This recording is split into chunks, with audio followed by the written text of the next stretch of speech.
Hi எல்லாருக்கும் வணக்கம். இந்த கொஸ்டின் கேட்ட குரூப் 4 எக்ஸாமில் வந்து பார்த்திங்கன்னா 2 கொஷின் புறநானூறு லெசன்லேருந்து வந்திருக்கு.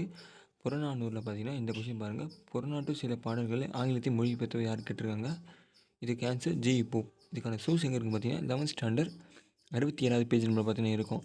அதே அடுத்த கொஷின் பார்த்தீங்கன்னா புறநானூறு இந்நூலை the 400 song of war and wisdom and anthology of poem of classical Tamil of புறநானூறு என்னும் தலைப்பில் மொழிபெற்றவர் யார் கேட்டாங்க. இதுக்கு ஜார்ஜ் எல் ஹார்ட். அதுக்கு தான் அதான் ஆன்சர். இதுவும் பார்த்தீங்கன்னா அதே பேஜில் தான் இருக்கும். அதுக்கான சோர்ஸ் எங்கே இருக்கு காமிக்கிறேன், வெயிட் பண்ணுங்கள்.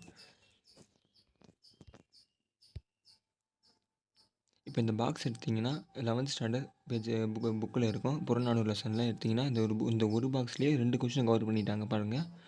பேராசிரியர் ஜார்ஜ் எல் ஹார்ட் என்பவர் தான் பார்த்தீங்கன்னா இங்கிலீஷில் ட்ரான்ஸ்லேட் பண்ணியிருக்காரு. அப்புறம் ஜி இப்போ பார்த்தீங்கன்னா சிலவற்றை ட்ரான்ஸ்லேட் பண்ணியிருக்காருன்னு குறிப்பிட்டிருக்காங்க. இந்தமாதிரி இம்பார்ட்டண்டான ஸ்டடி மெட்டீரியல் தமிழ் பார்த்தீங்கன்னா 6 to 12th full highlights mark பார்த்தீங்கன்னா நம்ம சேனலில் இருக்குது, அவைலபிள் இருக்குது. ஜஸ்ட் 41 ருபீஸ் மட்டும்தான். நீங்கள் என்னோடய வாட்ஸ்அப் நம்பருக்கு ஜஸ்ட் ஹாய் சொன்னால் மட்டும் போதும். நான் உங்களுக்கு பிடிஎஃபை டேரெக்டாக சென்ட் பண்ணிடுறேன். தேங்க்யூ.